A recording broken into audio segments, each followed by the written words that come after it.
New tennis season, new tournament, the ATP Cup. But Rafa, Djokovic, same old rivals are there at the final stage. But what else is new in this 2020 ATP tennis season? One, the ATP Cup. It's such a different way to prepare for one of the biggest tournaments of the year, the Australian Open. And two, sadly, tragically, changing the whole way we look at the Happy Slam. We've got these fires raging all across Australia. And while the fires may change the way we feel about this Australian hard court summer swing, it's also going to change the conditions and how the courts play. Another thing that's going to change is the way these guys prep for the Australian Open. How will it affect them halfway in, 2 weeks in to the Australian Open? If it's Joker and Rafa, they have gone through a lot. Not just playing so much in the ATP Cup, but also having to fly all over. This is a one tournament, but 3 cities. That's a little different and not like anything we've ever seen for preparation for one of the most important tournaments of the year. Roger Federer, I think, having skipped this entire ATP Cup, might look like a pretty smart guy a few weeks from now.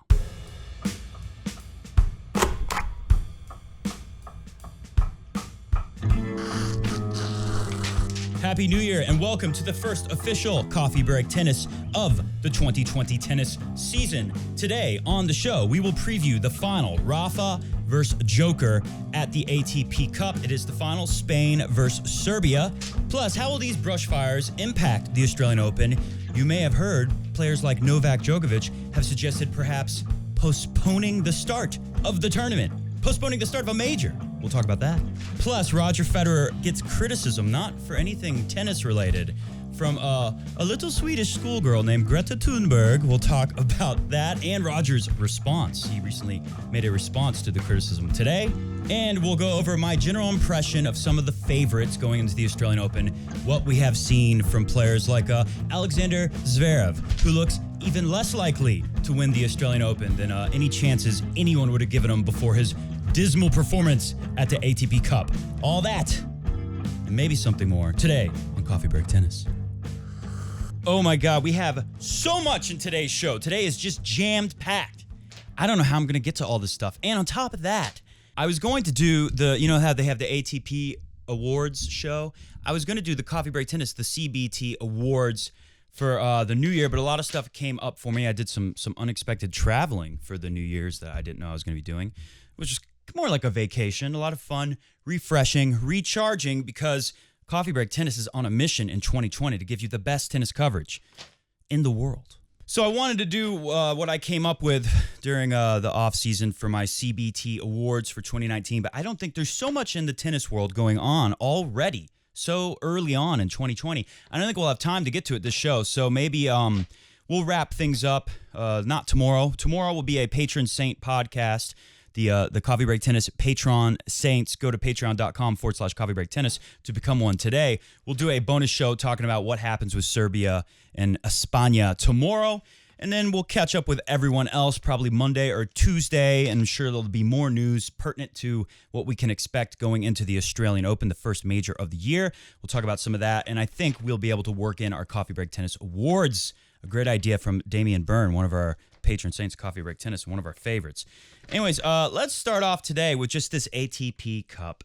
In general, one thing that shocked me was, have you ever used Google Maps to look at Australia and say, how far is it from Perth?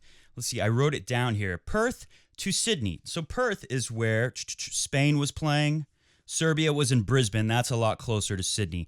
This ATP Cup, it's played in 3 cities, Perth, Brisbane, and Sydney. Sydney is pretty close to Melbourne, which is on the southeast side of the continent, Australia. And Brisbane is north of that. Perth which is, by the way, where the Hopman Cup. Did you hear about how the Hopman Cup numbers last year with Federer and Serena playing there? More than double the attendance. Now, maybe part of that is the brush fires. Maybe a lot of people are not wanting. I know a guy. I know this is just a story from me, but I know a guy on my Alta team. It's a league that does all doubles matches. And he was telling me how some friends of his were getting rid of their Australian Open tickets because of the brush fires. They said, you know what? We're just not going to go to Australia this year. So maybe it's stuff like that. But still, the ATP Cup, less than half tickets sold, or attendance, crowd attendance, same thing, tickets sold, butts and seats, less than half of what Roger and Serena drew last year in the same city in Perth at the Hopman Cup. Anyways, Perth, which is where Spain was, Rafa Nadal. Take a listen. Here's a clip of Rafa talking about the ordeal he went through. Physical recovery going to be for you, and what are you looking forward to in the match against Australia? Well, probably we had the toughest situation possible in the whole ATP Cup, no? Because we were the last team to come from Perth, that is the 3 hours time change, arriving so late 2 nights ago, and today again finishing, is 10 past 1, so normally before 4 in the morning we will be not sleeping, no? So that's an issue, but here we are. We are trying hard. We are excited to be here in Sydney. We are excited about playing tomorrow a very tough one against Australia. So finishing up late and then getting in a plane and going 4,000 kilometers, which is about 2,500 miles. And changing 3 time zones. Did you know there's 3 time zones? You know, when me and Pete go to Tennis Con in Texas every year in October, we drive there because I don't like to fly. As many of you know, I'm afraid of flying. So we drive. It's like almost a freaking 1,000 miles. It takes like 15 hours, 2,500 miles, 3 time zones. My point of Texas was we only go back 1 hour when we go to Texas. Nadal jumps 3 hours into the future going to Sydney with very little sleep. Of course, take a look at this. Medvedev's meltdown. Many people are saying this should have been an instant default. What do you think? Stop, but you kept doing like this to the team. Stop. I have warning. You have a warning. Stop. Because the action you did was too much. He has to warning. provocate. He has warning. No, he doesn't. He didn't stop. We got real problems here. So Medvedev was blaming the way he felt. He said he felt terrible. In fact, you would see he was in the Djokovic match where he lost. What a crazy match that was. A long match too. Some would argue boring, maybe. I thought it was a good match. I enjoyed watching Djokovic and Medvedev battle and try to do the same things better than each other to each other. So I thought it was interesting in that regard. But I could see how some people say not enough contrast of tennis style, perhaps. Anyways, Medvedev was saying, he looked sick, and his wife in the crowd also looked like they had a cold. They're blowing their nose, and Medvedev was saying that. And I understand his situation was worse than Rafa. They fly. Let's see, where was Russia? Russia was also in Perth, just like Spain. So they fly the 2,500 miles, but then when they get to Sydney, they can't land because of a thunderstorm. So then they had to land somewhere else, I think Melbourne. They didn't say, I think it was Jim Courier commentating, he didn't say whether or not they had to drive then to Sydney. I'm guessing they had to drive. So Medvedev is saying he got 5 hours of sleep in 2 nights. 2 nights, 5 hours of sleep. Not ideal preparation. And that's why in the beginning of the show, I say, and Peter Freeman from Crunch Time Coaching, tennis teaching guru and genius, he agrees with me. I didn't even say anything to him. I just said, hey, what do you think about I didn't even say, what do you think of ATP Cup? I said, who's your favorite for the Australian Open? Who's going to win? And he said, I'm going to go advantage Roger Federer. And I'm thinking the same thing because this has been quite an ordeal to play 10 days, not every day, although these last few days, quarterfinals, semifinals, final, Rafa and Joker, they're playing back-to-back 3 days in a row. All this flying around to 3 different cities in this giant country, playing all the time for this new tournament, the ATP Cup. It seems like the worst way to prepare for a major I've ever seen. And crazier than that, Djokovic has announced he's pulling out of Adelaide. They play tonight. We're about 10, 11 hours away from Spain and Serbia playing. And then Djokovic was going to have to go to Adelaide tomorrow. The tournament starts in Adelaide tomorrow. So smart move from Team Joker. They pulled out of Adelaide. But could you imagine if he played that? And then one other thing I haven't mentioned yet about this ATP Cup. I've got some courtesy of climatemps.com. Sydney, Brisbane, Melbourne, Perth, and Adelaide for that matter.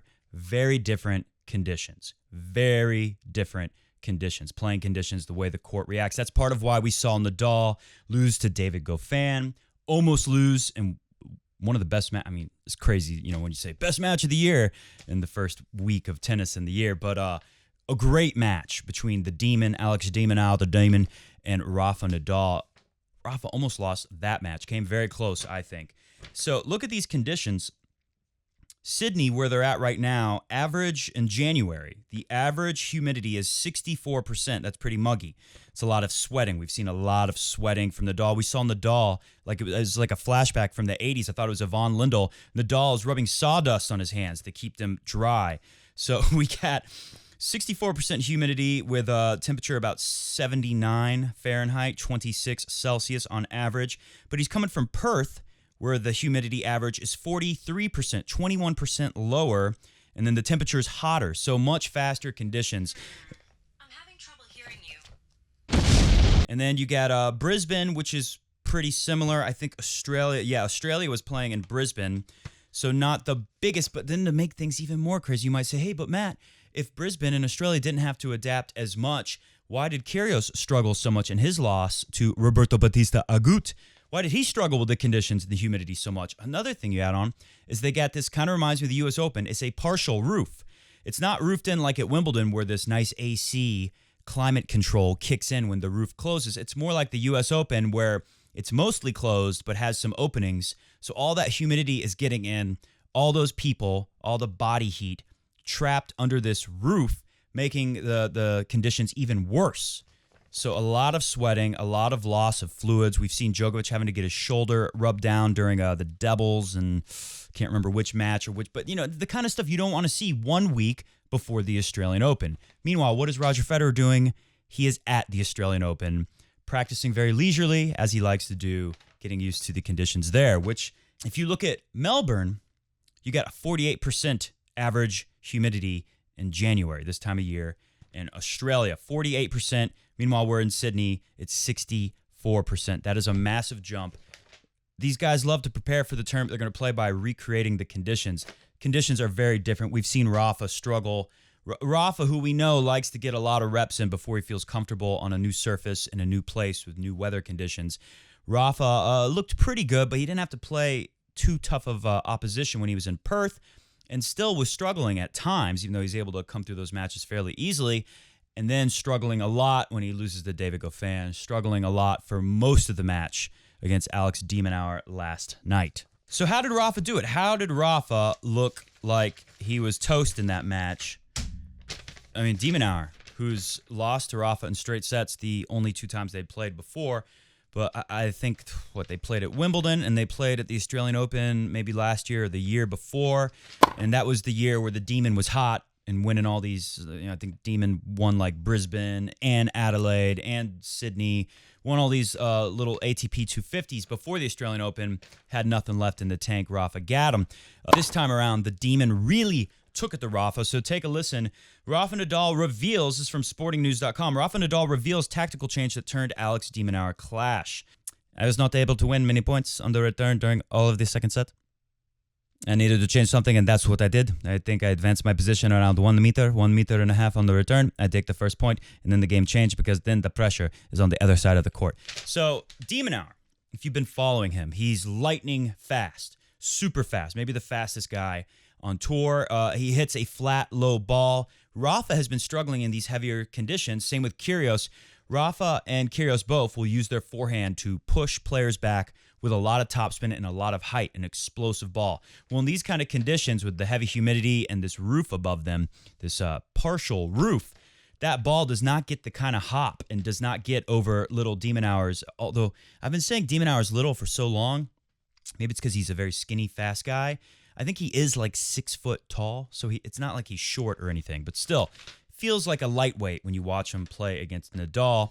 So Rafa's not able to get the ball above de Minaur's shoulders off the forehand, way less explosive court, whereas de Minaur is hitting a ball that stays very low, very flat, so he's able to take the ball early and get more penetration through the court, whereas Rafa will stand back, as we know, and step in when he can, but Rafa not getting a lot of stuff to step in on, leaving a lot of balls short, not hopping up high enough to really hurt the Demon, whereas the Demon's stepping in, taking the ball early, and just ripping. I mean, take a look at pictures, videos I got.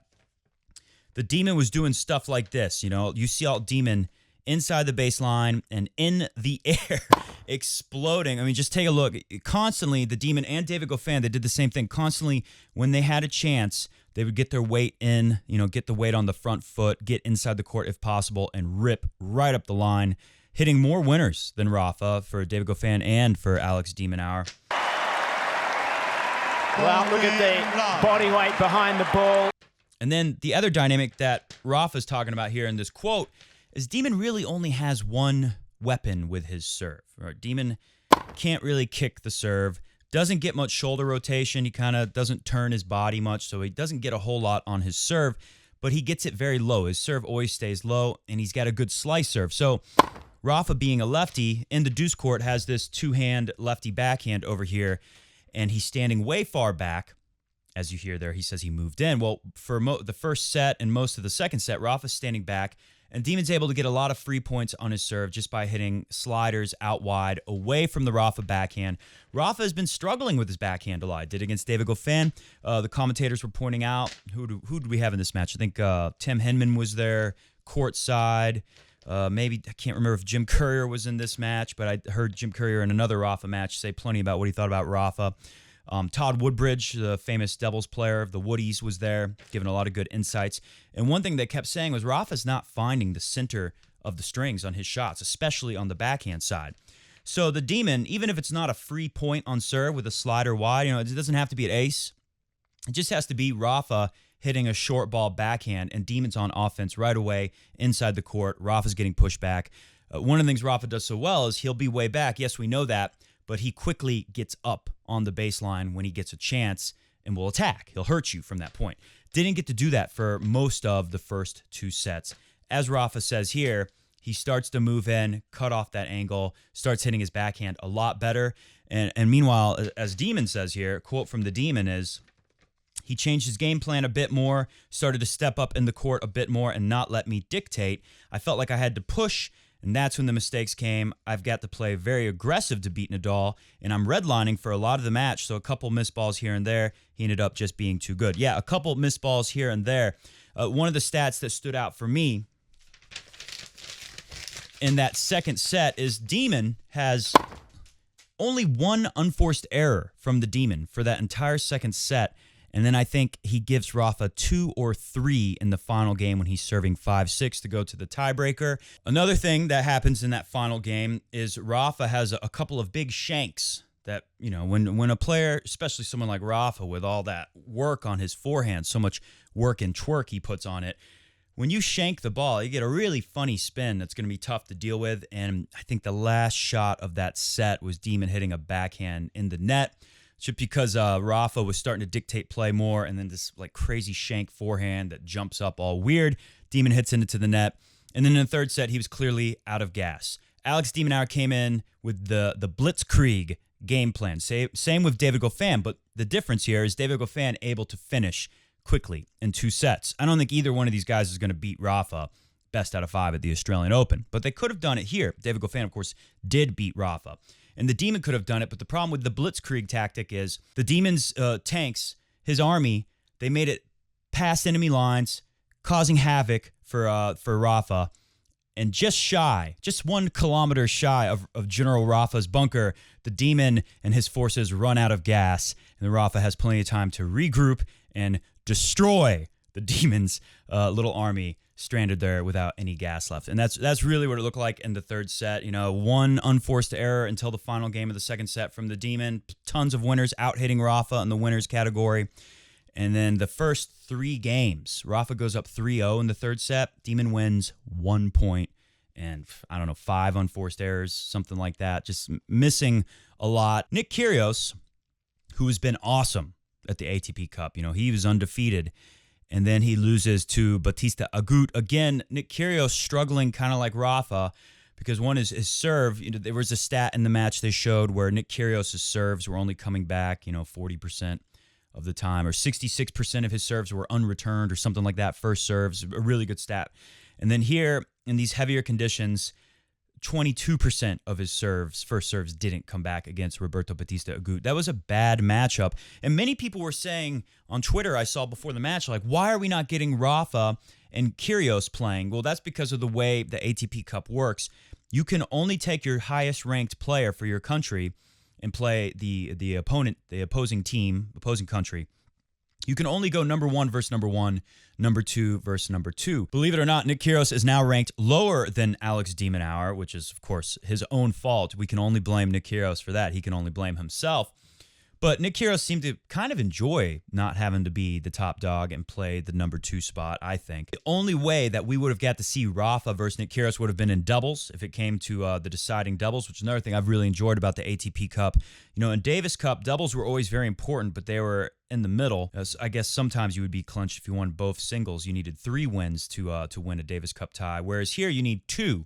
So if the singles split, which it happened pretty frequently, doubles becomes the tiebreak. So doubles became really important, and that's how we got one of the best doubles matches I've ever seen in my life. Australia beating Great Britain. I think it was 18-16 in a 10-point third set deciding tiebreaker. So Lleyton Hewitt, the captain of Australia, he's obviously going to go with Kyrgios in the doubles because of the serve, and then he could have picked somebody else from the team with more experience in doubles, but he goes with the Demon. I'm guessing because the Demon was hot. The Demon was hot. The Demon was on fire. He wanted it. He wanted it so bad. And he said, I'm not going to take my number 1 guy, my number 1 singles guy.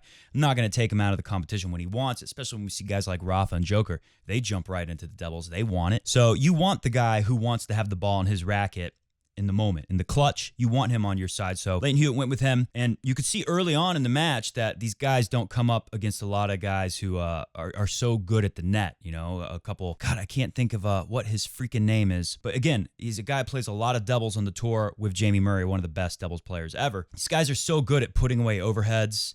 You know, the lobs have to be really exceptional to get past the guys like this at the net.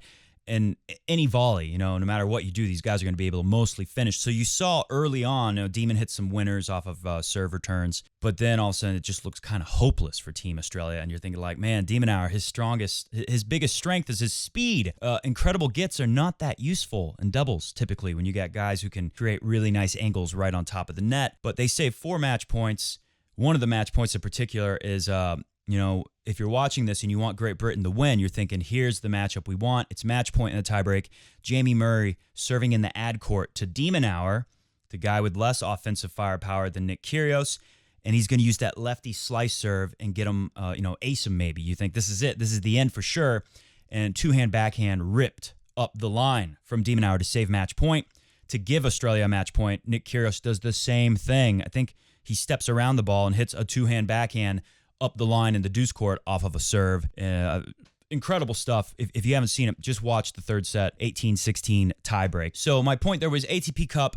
I think that was a cool innovation that they give us these doubles matches that are so important. They decide which country advances, and with everyone wanting to see Kyrgios and Rafa, even if they weren't going to play, maybe play each other in doubles, everyone wanting that, or some people were thinking Lleyton Hewitt's going to bench Demonauer. That would have been the only way. You could have got Kyrgios number 2 versus number 1 Nadal in Spain, and then John Millman, number 3 singles for Australia, would have came in and played number 2 Roberto Bautista Agut. But Lleyton Hewitt very tight with Alex Demonauer. They're very close. There was no way that was ever going to happen. You even got a taste of that when in a press conference they asked Nick Kyrgios, do you think Demonauer has a chance to beat Nadal?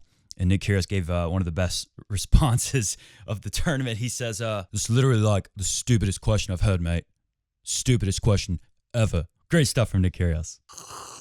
So all the people who were rooting to see Spain and Australia clash were watching that Great Britain versus Australia doubles match very closely. You know, I can't think of a time where people are paying attention and crossing their fingers and hoping so much for doubles. And oh my God, what if we get a doubles match to decide it all? And I think we very likely could. Dusan Lajovic from Serbia, he's been very good.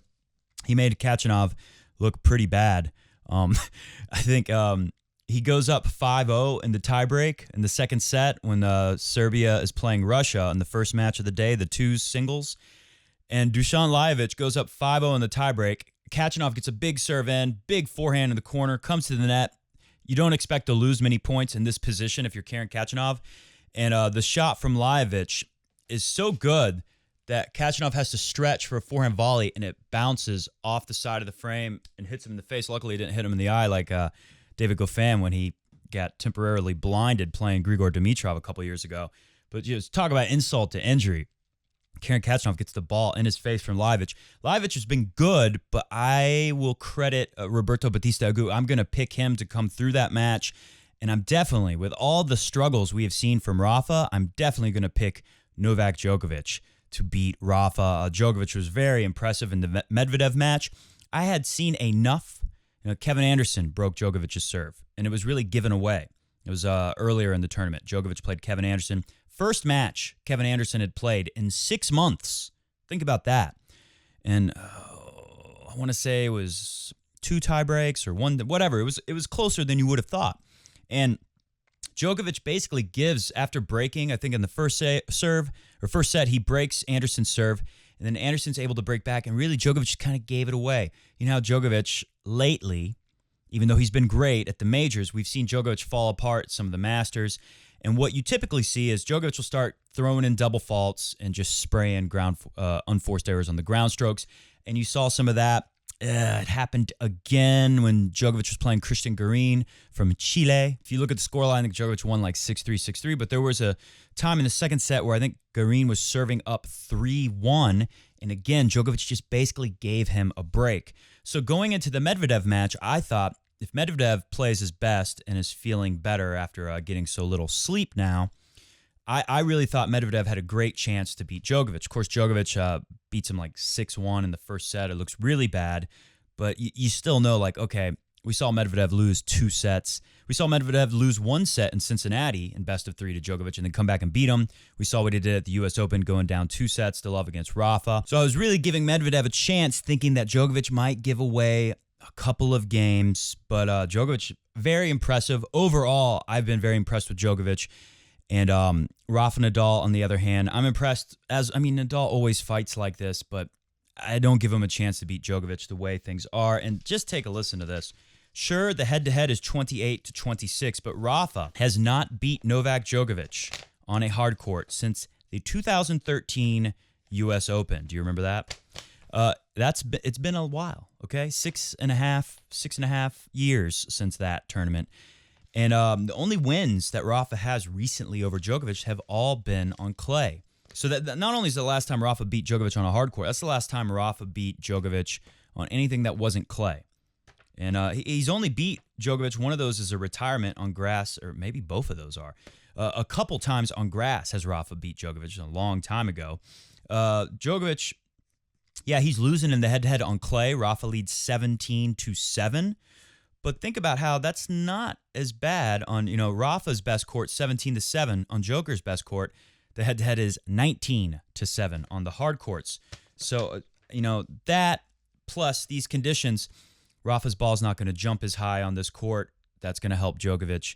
It's going to hurt Rafa. He's not going to be able to create the space to step in and attack, just like we saw with Nick Kyrgios against Roberto Bautista Agut. Nick Kyrgios, one thing that he was really good at throughout the tournament, he did so many incredible things, but he was really good at using the big forehand to push you back, and then so many forehand. Have you ever seen a guy hit so many you see a lot of backhand drop shots, but a lot of forehand drop shots from Nick Kyrgios that were just incredible. Anytime Kyrgios sensed that you were out of position, it seems like he'd come up with a forehand drop shot. I don't think he hit a single one against Roberto Bautista Agut, and part of that was because he wasn't able to push the guy way back with those explosive forehands and get him out of position where it was easy to hurt someone who's so fast with such great court coverage with a drop shot. So Rafa not going to be able to do stuff like that against Djokovic. The only way Rafa wins is if Djokovic, struggles, throws in doubles and unforced errors like I talk about. Djokovic is having an off day, and Rafa just wills himself there. I will say, credit to Rafa overcoming all of the things that were going wrong in his game against Alex de Minaur. Able to start really, if Rafa's ball isn't getting as much bounce and explosiveness on average, what did Rafa do to troubleshoot? One, he started stepping in more and taking the ball earlier, so then it's going to go deeper no matter what. And he just hit the ball harder and he hit it cleaner on the center strings. Rafa surely will know going into this match, if he doesn't want to get beat down like he did in Australia last year to Djokovic in the final of the Australian Open, he's going to have to hit the ball on the center of the strings, step in, be super aggressive. That's what I thought he should have done last year. I thought he would do it. When it didn't work, he backed up, and Djokovic just ate him alive, if you remember the Australian Open final of 2019. And I'm kind of expecting some more of that, but maybe not. Maybe Rafa has learned his lesson and will go all out, hyper aggressive. Maybe Rafa will be able to win it. Either way, though, I think what we're going to end up seeing is a really awesome doubles match with Djokovic and Serbia. When do you see, Laver Cup, we see guys like Federer, Djokovic, and Nadal playing in doubles, and it's exciting. But for some reason, this ATP Cup, it feels like it's a little bit more important. These guys are playing for their countries, and I'm really enjoying it. I think everyone else watching at home has probably been enjoying it as well. My pick for the final outcome of the ATP Cup is I think it comes down to the doubles, and I think Nadal, the X factor there, just like we saw, he loses to David Goffin, but then he puts in a good doubles performance, and they win.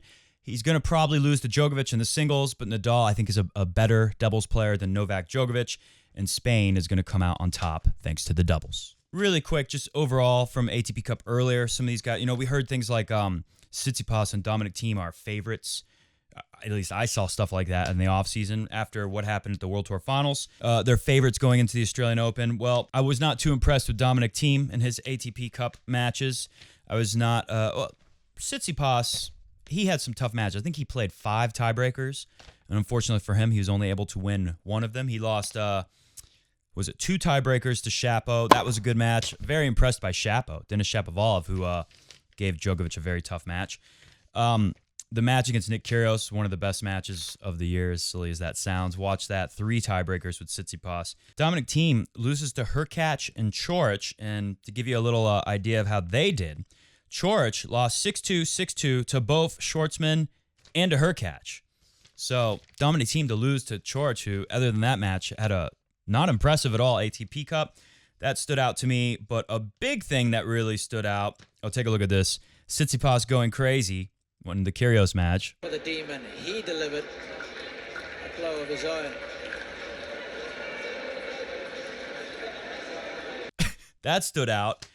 If you say Medvedev deserves a default, I'll say yeah. Like if Serena had whacked the umpire's chair at the U.S. Open in that match against Osaka in the final, I would say like, yeah, that's pretty nuts, and she should have got punished. Medvedev probably should have too, but Tsitsipas, on the other hand, even though he like accidentally hits his dad and his mom, you see his mom comes over and yells at him. That was pretty wild, but at least that's at his own team. It's contained within their little personal bubble. It's not whacking the chair of the umpire, which is that takes on a whole nother issue there, I think. Number one thing that stood out to me from some of the young guns, some of the next gen, Sasha Zverev, so horrifically bad at the ATP Cup. In particular, his first match, I'd posted the stats on Instagram, and somebody said to me, like, I said, look, I think it was 14 double faults from Sasha Zverev, and someone said, yeah, well, look, he's got like 50 winners. It's like, yeah, trust me, if you watch the match, that's not what stood out. He wins the first set. I can't even remember. I want to say it was the Demon. I think Sasha Zverev, his first match, he was playing Alex de Minaur. Wins the first set. The Demon never goes away, as we know. Sasha Zverev wins the first set. Probably hit most of his winners there. I didn't see that first set, but I saw the second and the third sets. And Sasha Zverev double faulting on set point in a tiebreak, I think the second set went. Double faulting on plenty. He gave breaks of serves away with just, 3 doubles in one game. And every time you watch him about to hit a set, he was doing plenty of good stuff off of his first serve. But every time Sasha Zverev was going to hit a second serve, it was either a double fault or it was just terrifyingly scary if you're a big Sasha Zverev fan. It always looked like there was nothing on the ball. I mean, a guy that big hitting second serves like 80 miles an hour, that's insane. And all the expert tennis commentators there had ATP Tennis TV. ATP does the Tennis TV app. Really a good job this year with some great commentators. Robbie Koenig, I guess, is back. Last year, we didn't get to hear him much because I think he was with Amazon Prime TV. Hopefully, he's going to be, since I have Tennis TV and not Amazon Prime, hopefully we got Robbie Koenig all year long because he is probably the best in the business for match commentating.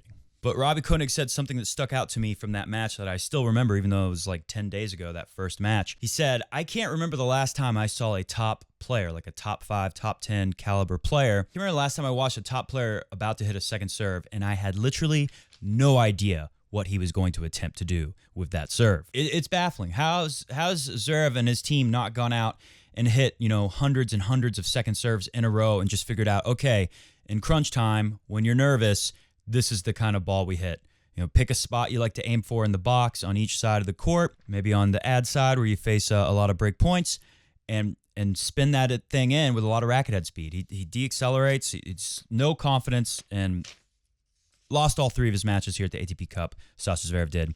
Tons of double faults. I don't think he did 14 again after that first match, but no confidence in the second serve. It was a thing. And he even said something like, I have no confidence in my game, which we heard him say, half a year ago. He's saying it again. That's alarming for the Zverev for Team Zverev.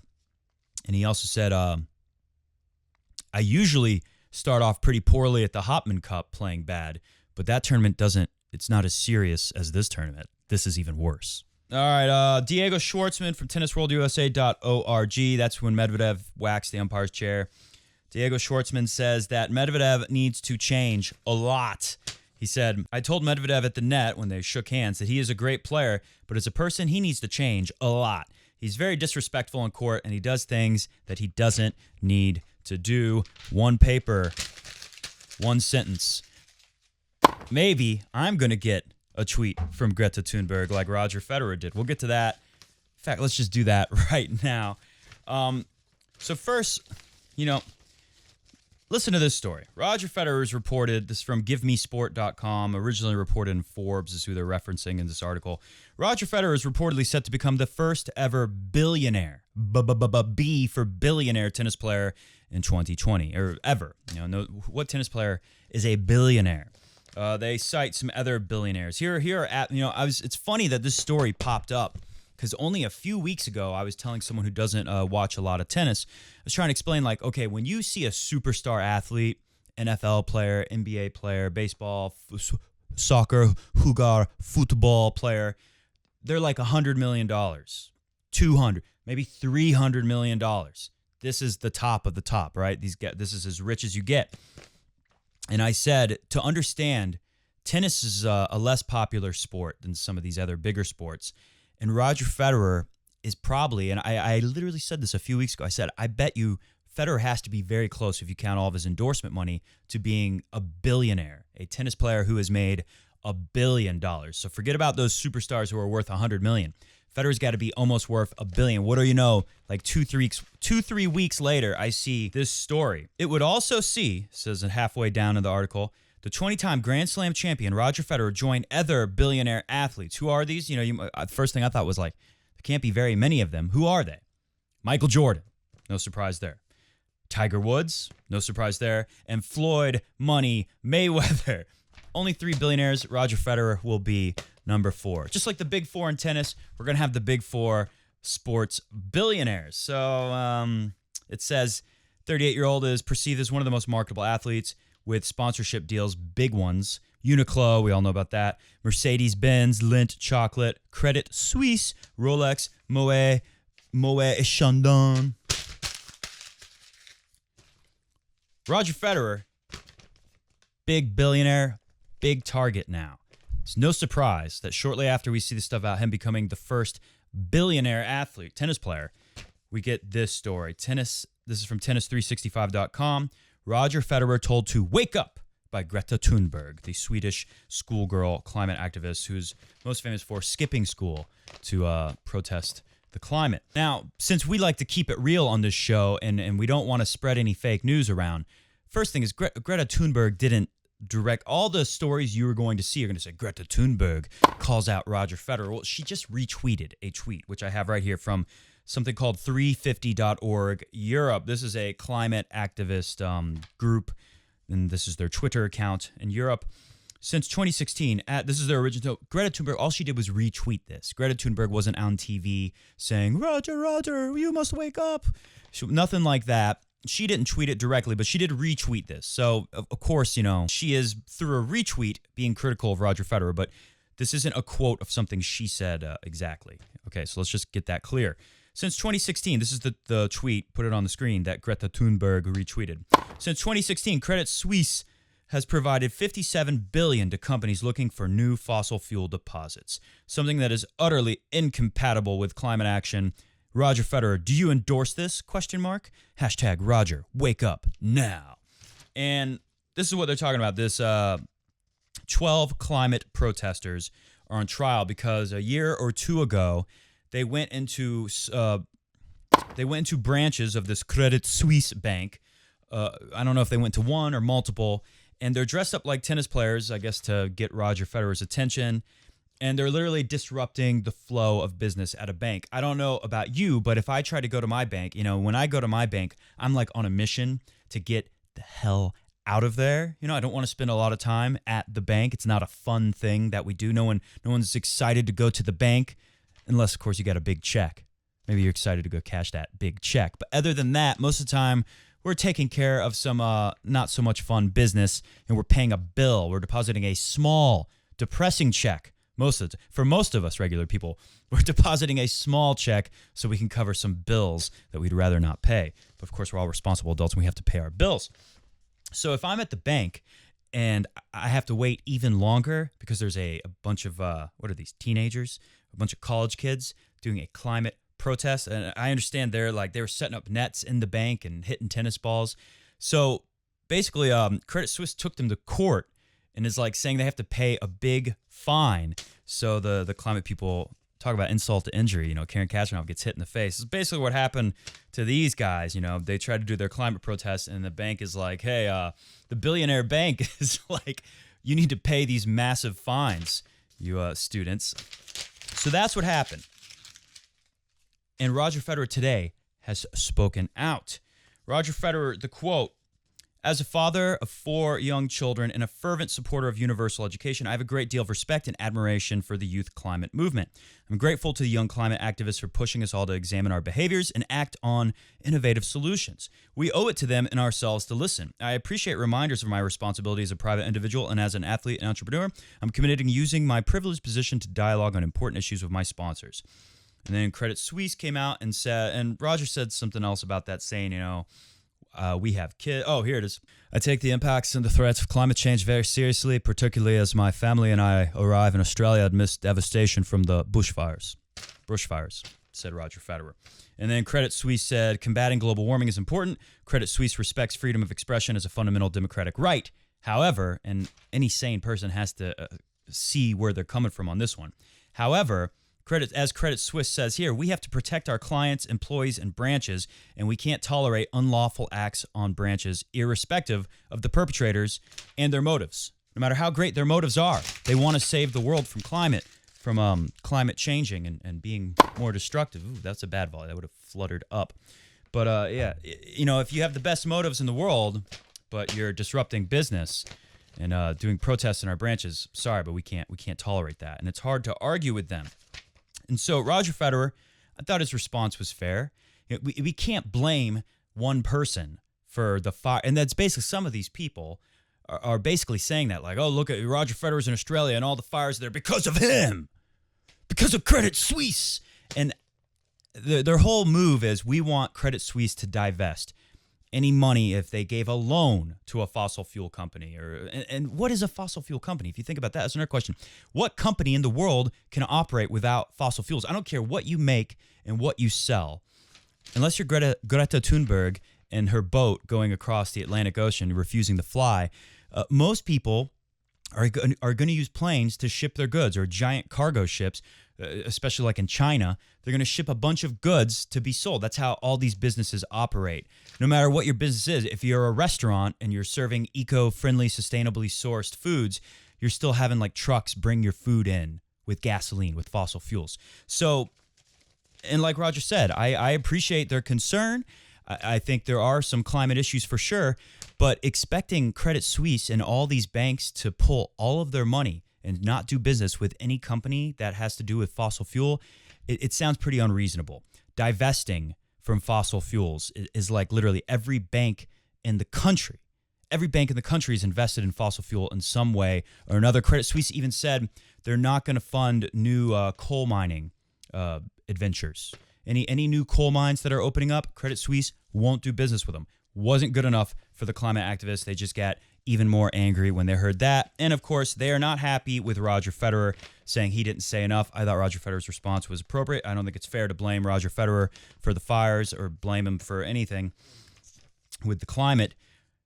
From the Telegraph, Simon Briggs, our old buddy Simon Briggs, who's a bit of an activist himself, if you'll remember him, actively wanting to get Justin Gimelstob thrown overboard and actively being against Novak Djokovic. Simon Briggs, he's an activist for all kinds of causes. It wouldn't surprise me if Simon Briggs was there in the bank at Credit Suisse.